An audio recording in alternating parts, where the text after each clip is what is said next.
This is Democracy Now!, democracynow.org, the War and Peace Report. I'm Amy Goodman in New York, joined by Democracy Now!'s Juan Gonzalez in Chicago. Hi, Juan. Hi, Amy, and welcome to all of our listeners and viewers across the country and around the world. We begin today's show with Syria and the aftermath of the historic collapse of the Assad regime. Israeli forces are continuing to attack key military sites, airports, and army air bases in cities across Syria, including the capital Damascus. In just the last 48 hours, Israel's carried out 340 airstrikes, according to the Syrian Observatory for Human Rights. A resident from Qamishli in northeastern Syria described the strikes that took place Monday night. The strikes happened at night. We went out after hearing the sounds and we saw a fire there. Then we realized that Israel struck these locations. We didn't get a break from Turkey, and now Israel came. Israel has been striking the area for a while now. Turkey and the United States have also continued to strike targets in Syria since the lightning offensive led by Hayat Tahrir al-Sham, or HTS. In a message posted to Telegram Tuesday, the rebel commander, Ahmed Shera, vowed to hold senior officials in the Assad regime accountable for, quote, torturing the Syrian people, unquote. As different factions of armed groups vie for power and their international backers defend their interests, Syrians are grappling with the enormity of what has happened to their country and what comes next. In 13 years of war, over 350,000 people have been killed, according to the United Nations, over 14 million displaced. President Bashar al-Assad has now fled to Russia, where he's been granted political asylum with his family. Syrians are adjusting to the new reality of life after 50 years of rule by the Assad family, Hafez al-Assad and his son, Bashar. Today, we don't give our joy to anyone. We have been waiting for this day for 50 years. All the people were silenced and could not speak out because of this tyranny. Today, we thank and ask God to reward everyone who contributed to this day, the day of liberation. We were living in a big prison that was Syria. It's been 50 years during which we couldn't speak, nor express ourselves, nor express our worries. Anyone who spoke out was detained in prisons, as you saw in Sidnaya. For more on the dramatic changes in Syria, we're joined by Omar Dahi, Syrian American economics professor at Hampshire College, director of the Security and Context Research Network, where he focuses on political economy in Syria and the social and economic consequences of the war. He was born and raised in Syria and involved in several peace-building initiatives since the conflict began. Professor Omar Dahi joins us now from Amherst, Massachusetts. Professor, welcome to Democracy Now! First, your response to Assad's departure, him fleeing with his family to Russia, and what this means for Syria. Hi, Amy. Thank you so much for having me. Yeah, I've been watching, like many others from outside the country, in shock and disbelief in this past 2 weeks, and with mixed emotions in many ways. First, shock and disbelief at the collapse of the Syrian regime and the way it happened after 13 or more years of conflict, where there were front lines that were frozen for the past several years, but suddenly they disappeared. Of course, incredible joy at the personal level, and also for millions of Syrians who were directly hurt by the regime, both through the violence of the war, the displacement, the killings and tortures that were taking place, as well as previously, before the war. It's been incredible watching the scenes of the liberation of prisoners from prisons like Sidnaya, which have been referred to, I think correctly, as human slaughterhouses. It's been incredibly moving to see people celebrating in the streets, people saying that they can finally go home, they can finally speak their mind. So all that has been really a joy to watch and witness as we kind of see the sequence of events unfold with the, Bashar al-Assad fleeing to Russia. Thankfully, this process, which we can talk more about, happened finally with as minimal bloodshed as possible, even though there was plenty of bloodshed over the past years. But in the way it had happened, it actually provided a possibility for positive change, at least at the moment. But this joy is also tempered with lots of other feelings as well, primarily the costs at which this happened. And I would say the costs are the human costs that you outlined, which may be even more in terms of the people killed.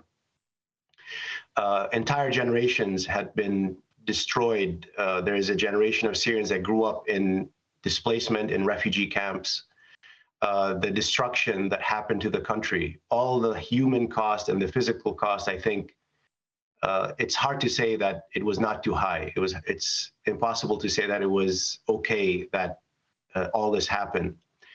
There are other costs, of course. The other cost is the loss of sovereignty of Syria, which has been a process ongoing for 10 years. Syria was occupied and invaded by the United States, by Turkey, on the opposition side, and on the Syrian government side. It drew on its allies to defend itself, Russia and Iran, which came to place the regime in a position of dependency.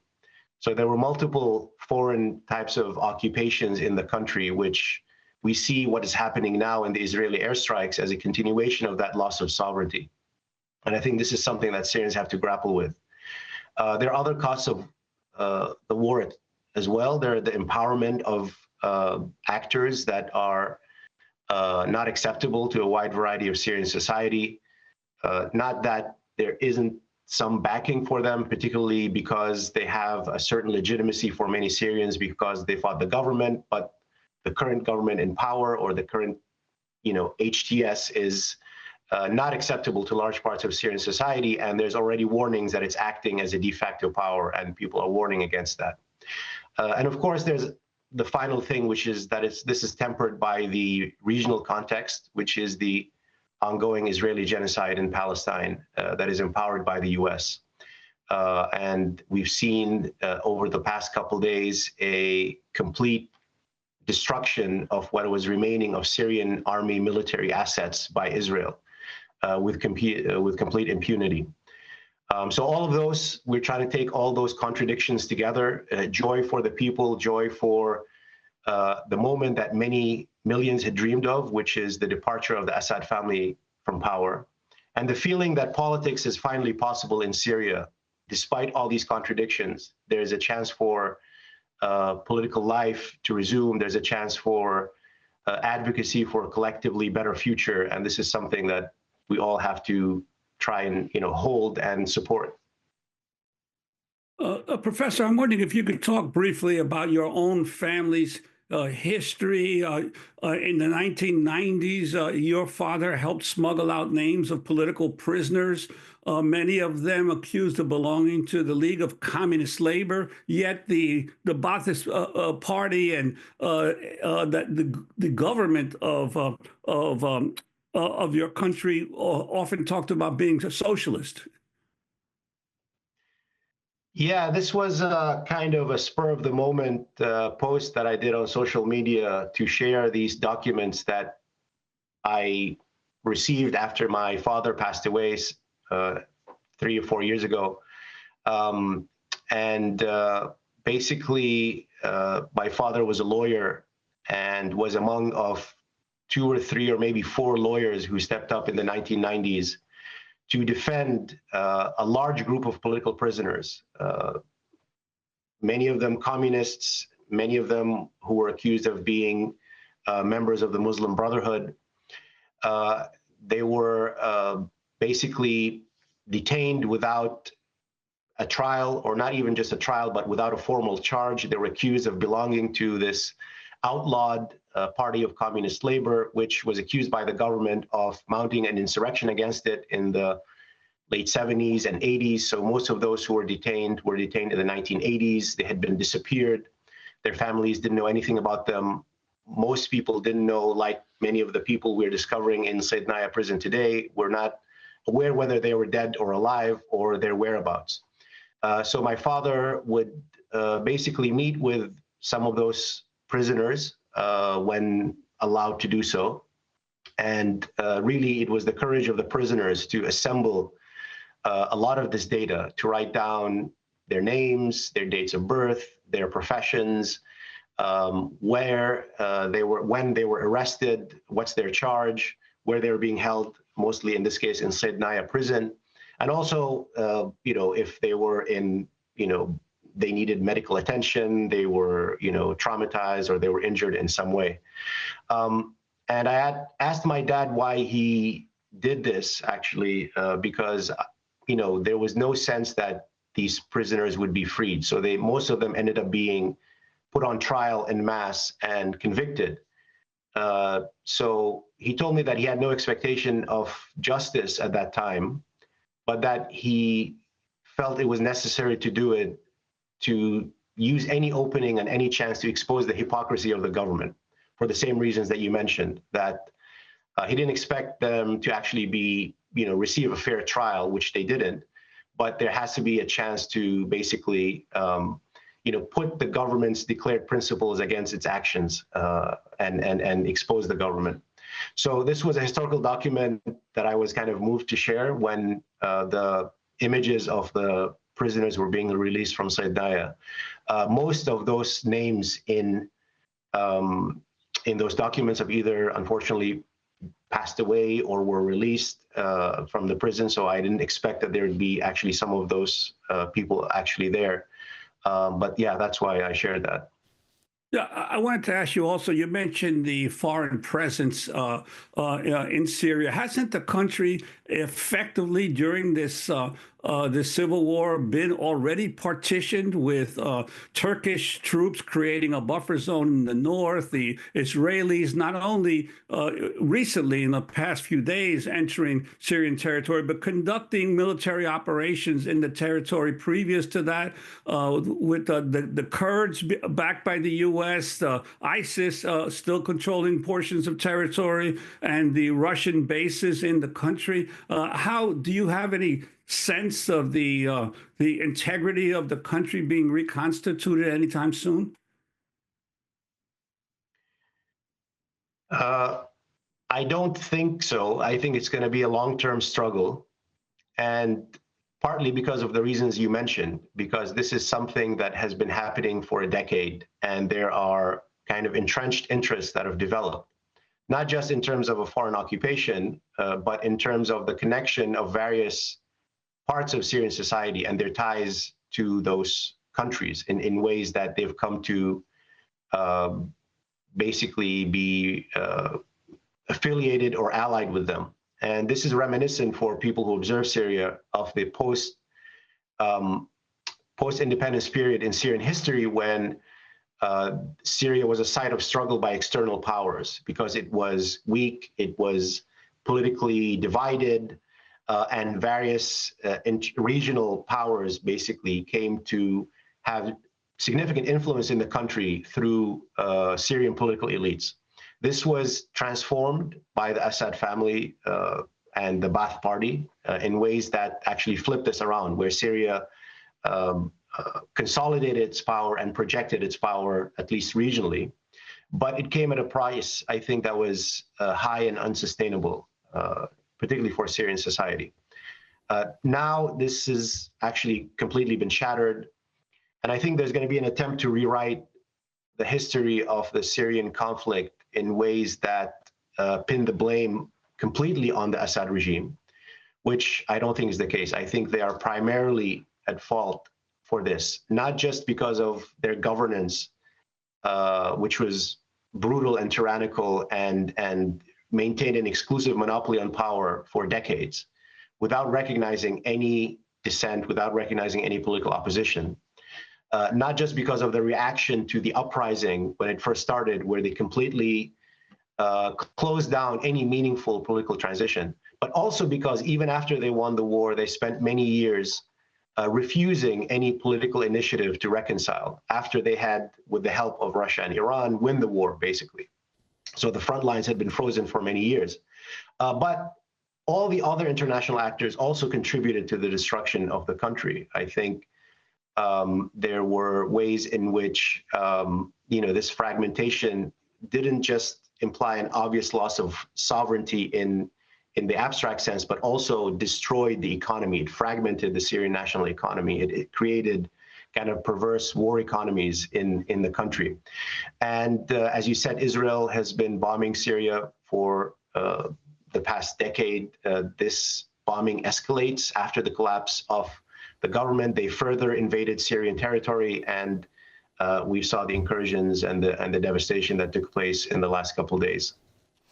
If you can talk about who Mohammed al-Bashir is, the man who's been appointed the temporary prime minister right now of Syria, and also HTS, its role, listed as a terrorist movement by the U.S., the EU, the UK, and Turkey. The UN Special Envoy for Syria told the Financial Times that international powers seeking a peaceful transition in the country would have to consider lifting this designation. Who Abu Mohammed al-Jolani, now his birth name is Ahmed Shara, is?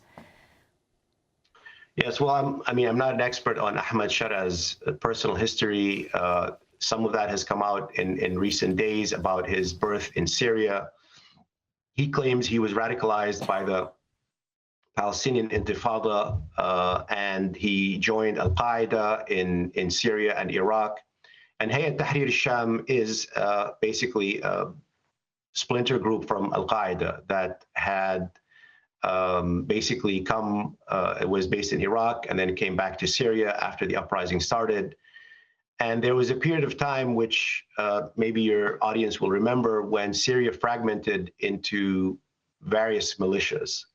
And there was just as much infighting among those militias, among themselves, between the opposition groups, just as much as they were fighting the Syrian government. So basically, they're groups similar to Hayat Tahrir al-Sham were fighting each other. And then there was a period of reconsolidation, particularly in the aftermath of the attack on ISIS and the kind of permanent, or the, more or less consolidation of Syria into various spheres of influence, with U.S. presence and Kurdish-led political and military groups in the northeast, Turkish control in the northwest, and under the areas that were generally under Turkish influence, there were areas that were directly tied to Turkey and areas in which Turkey had influence, and this is the area that came to be consolidated by Hayat Tahrir al-Sham. So they have a bloody history, not just prior to the war, but actually during the war, with respect to even other opposition groups and kind of basically, during the time of their rule in the province of Idlib. Right now, and during this past 2 weeks, there's been a lot of positive signs in terms of the way they approached the collapse of the Syrian regime. The signs that were verbal, the signs that were actually in actions, in terms of trying to protect all government institutions, all public institutions, despite the fact that there have been incidents of looting and sabotage in various ways, but at least they've been trying to speak at a national interest in some ways. That's, of course, has to be put to the test. There's already critiques of their rule because they unilaterally imposed a transitional government on Syria, which most Syrians would reject as something that they don't have the authority to do. It's also happening at in a context where, of course, Syria is still under economic sanctions. So you've had devastation from many years of the war, and you've had also devastation of Syrian society because of the crippling economic sanctions, primarily imposed by the U.S. and the European Union. We just have 30 seconds. So all of that is really going to be basically coming into play over the coming days, basically, and months, and we'll see how the regional context basically influences what's happening domestically. We want to thank you so much for being with us. Of course, we're going to continue to follow what happens with Syria. Omar Dahi, Syrian American economics professor at Hampshire College and director of the Security and Context Research Network.